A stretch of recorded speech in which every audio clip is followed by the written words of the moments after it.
The UFC returns for its second week of events as we have middleweights taking center stage once again. In the main event, we got the veteran Jack Hermansson looking to return and rebound from his last loss to Roman Dolidze as he takes on young upstart Joe Pyfer, who's looking to continue his hype train down the tracks here, seeking his fourth UFC victory. In the co-main event, we have the perennial co-main eventer Dan Ige taking on short notice replacement Andre Fili, and a bunch of other great fights sprinkled out throughout this 14-fight card that we have on tap. A lot of fights to get through, so I can't wait to break them down for you guys in the quick picks format. Yes, quick picks. So if you're looking for the full card breakdown where I go nearly an hour on this entire card, make sure you guys check out the MMA Lockcast episode that I drop every Monday. You guys can find the description or link in the description below, or click the card at the top here.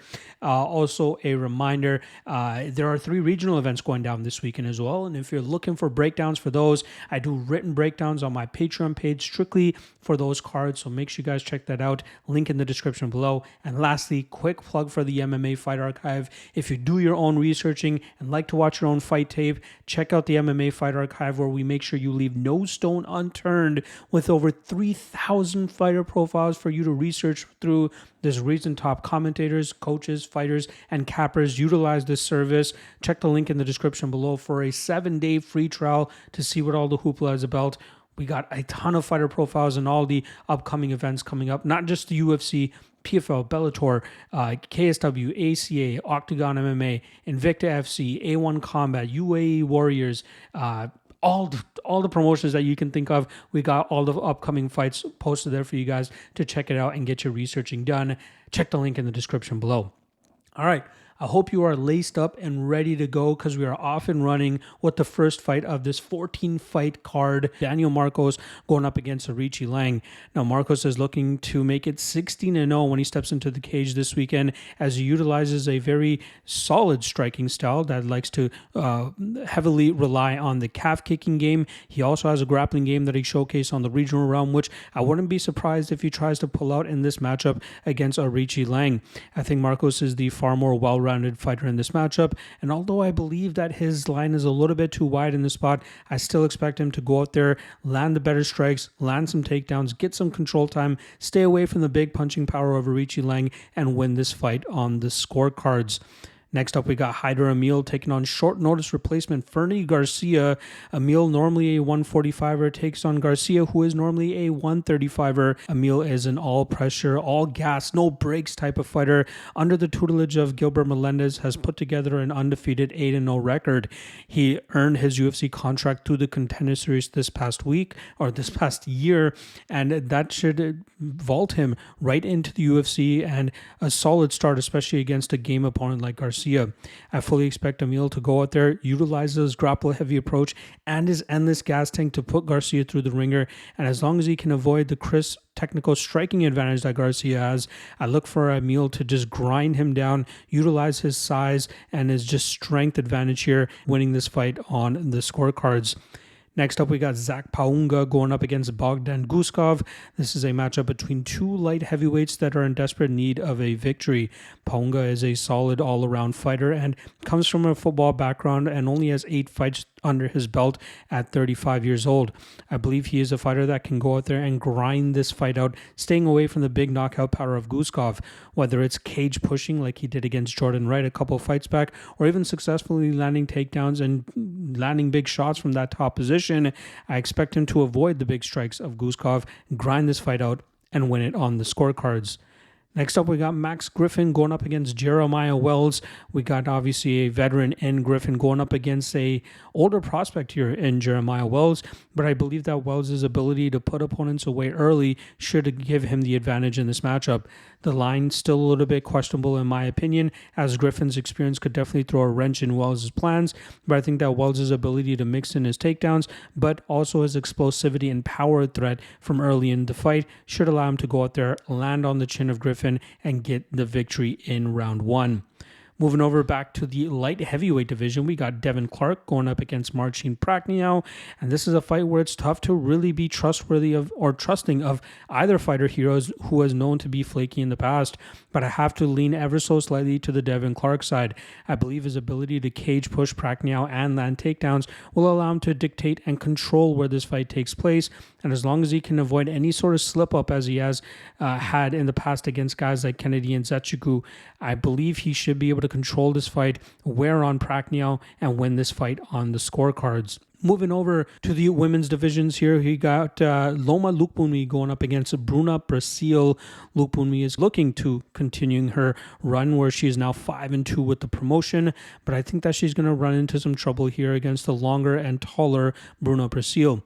Brasil is solid from distance when she trusts herself and can actually let her weapons go, but I believe that she'll have the advantage in the grappling and clinching realm where she should be able to push Lookboonmee up against the cage, land some takedowns, and do some good work from that top position where she has a jiu-jitsu advantage. I look for Brasil to really wear on Lookboonmee and utilize her size and strength, and as long as she doesn't second guess herself too much, I fully expect her to control this fight and possibly even pull off a submission, but my ultimate prediction is going to be by decision. Next up, we got Balaji Oki going up against short notice Timothy Cuamba. Oki was scheduled to fight Tamir Hadzovic at the beginning of the week, but now finds himself against short notice replacement Timothy Cuamba. Oki earned his contract the same night Cuamba was trying to fight for a contract against Mateo Vogel, but unfortunately Cuamba was one of the few fighters this past season that did not secure a contract.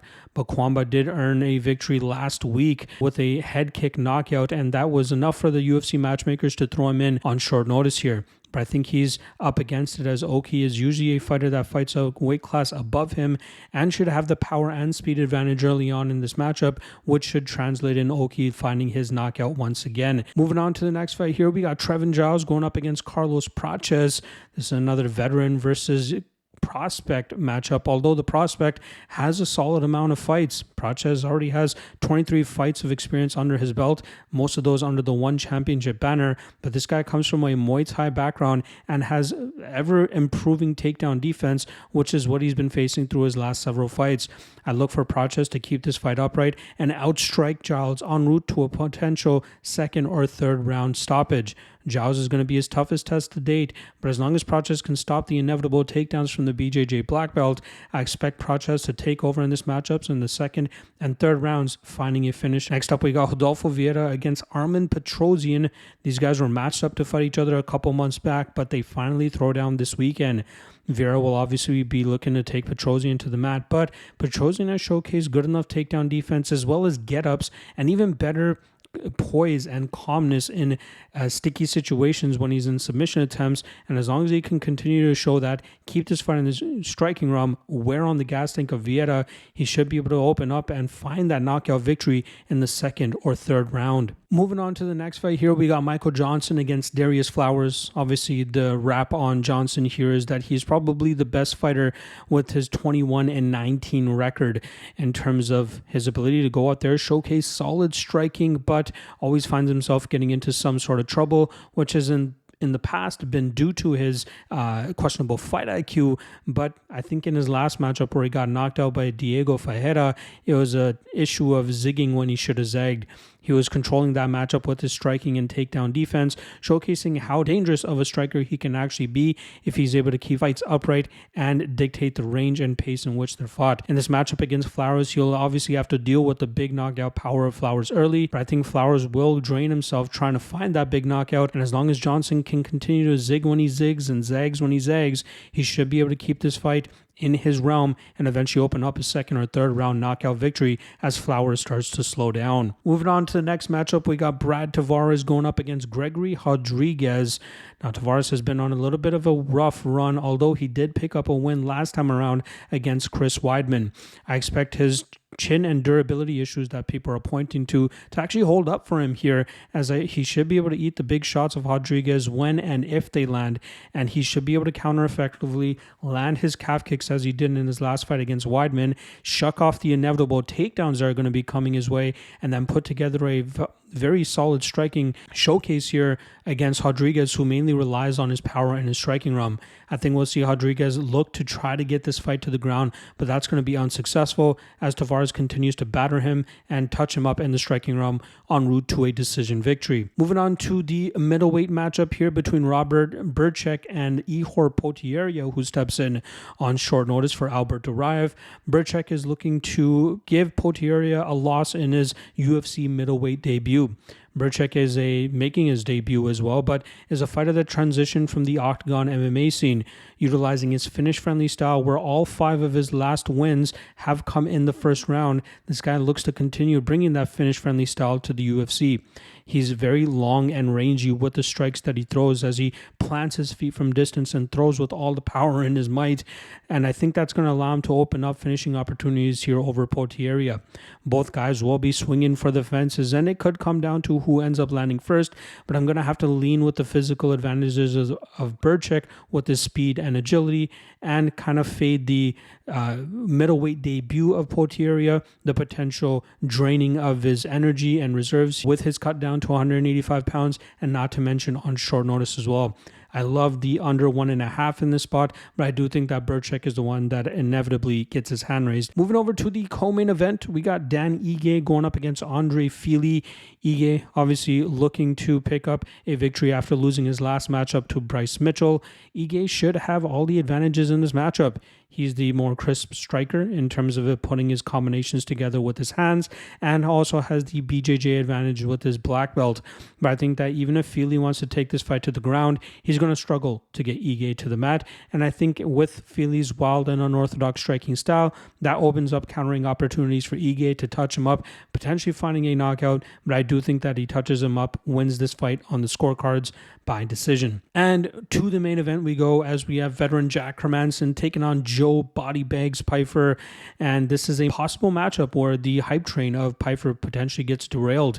Now, I think that Hermansson normally has solid durability, so I think that he should be able to keep himself in a good position where he doesn't get knocked out early by Pyfer, and that's when things start to get sticky for the prospect. He's made a name for himself by finishing his opponents early as of late, and I think he's going to run to his toughest test to date. I think he's going to struggle to put Hermansson away, and I think Hermansson can do a good enough job in terms of wearing on him inside the clinch or even touching him up from distance, similar to what he was able to do against Chris Curtis. But at plus 230, plus 220, Jack Hermansson seems like a no-brainer spot here, especially considering the jump in competition that Pyfer has taken in this spot. Give me Jack Hermansson, and Hermansson by late stoppage. There you guys go. Quick picks on all 14 fights for this UFC Vegas 86 card.